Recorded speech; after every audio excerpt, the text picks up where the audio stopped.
Hello and welcome to my slightly delayed report on the solar PV and Powerwall performance at our property for June 2020.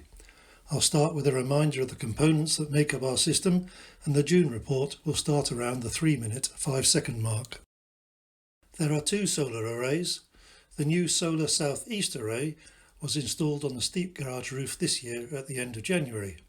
It is made up of 10 panels, each rated at 305 watts, giving a peak rating of 3.05 kilowatts.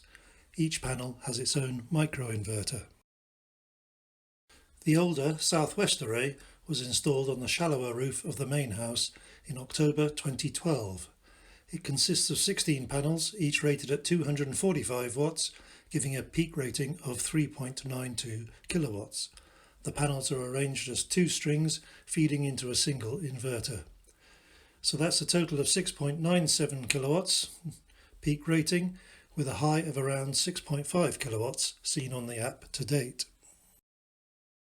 The property has all three phases coming in from the grid, with a 100 amp fuse on each phase. There is an economy 7 meter, which fortunately sums the three phases, with low rate electricity available from midnight to 7 AM GMT, or 1 AM to 8 AM British summertime. With the help of the Powerwall, we hope to eliminate most, if not all, drawing of peak power from the grid.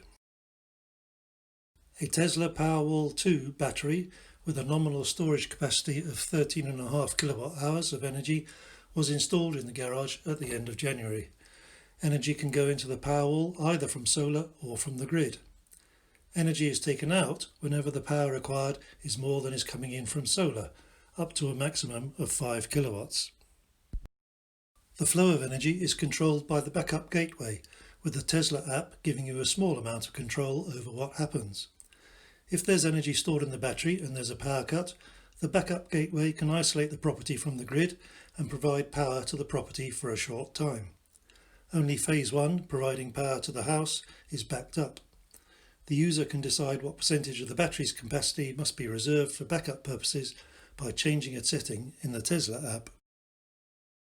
When the weather forecast predicts a poor solar day, I can temporarily raise the backup percentage in the early hours, assuming I manage to wake up, to force the battery to charge with low rate electricity from the grid, then reduce back to the usual percentage just before the end of the low rate period to release the energy from the battery. Now let's look at what happened in June. Here's the first graph, which shows the electrical energy coming into the property on each day of the month. The figures come from meter readings, which are taken each morning. The orange and yellow colours show the energy provided by the two solar arrays. The red and grey parts of each bar show the energy coming from the grid in peak and off-peak times. At this time of year, the red should be almost invisible, and the grey shows when the Powerwall has been completely emptied or given a little boost with low-rate electricity, as previously described. The total solar production this month, 800 kilowatt hours, is well down from May's record 1031. However, the solar panels have produced 93.4% of the electrical energy coming into the property.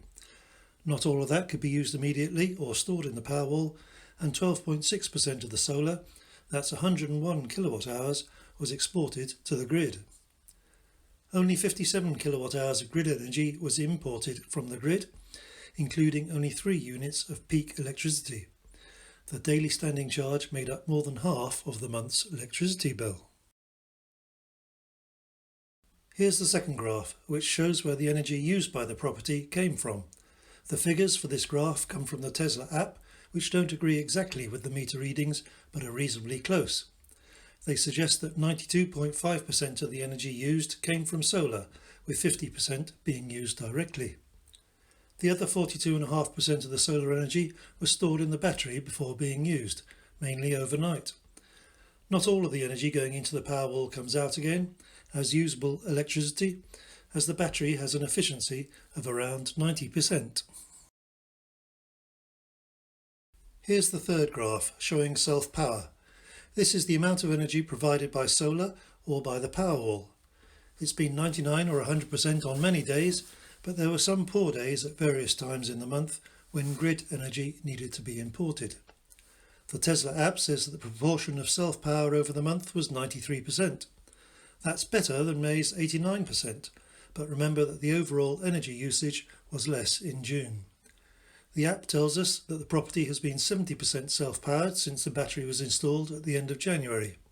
However, quite a lot of the energy which came through the Powerwall in the early months was originally from the grid. Here's a graph of the solar southwest production over the years. June has had its ups and downs over the years, and this June has ended up right in the middle as the 5th out of 9. 492 kilowatt hours is close to the June mean of 488. In this cumulative view of the year's production, we can see that 2020 still maintains its lead over the previous 8 years, 61 units ahead of 2015 at this stage. Here's an additional graph showing the energy input for each day since the 1st of February, essentially the same information as was shown in graph 1, but showing many more days. It's not meant to be studied in detail, but the distribution of the colours show how the proportions of the energy provided by the different sources has changed through the year. It was mainly grey with flashes of red in February, but now is predominantly yellow and orange. That's it for this month. As usual, we'll leave you with the energy usage graphs from the Tesla app for each day of June and hope to see you again next month.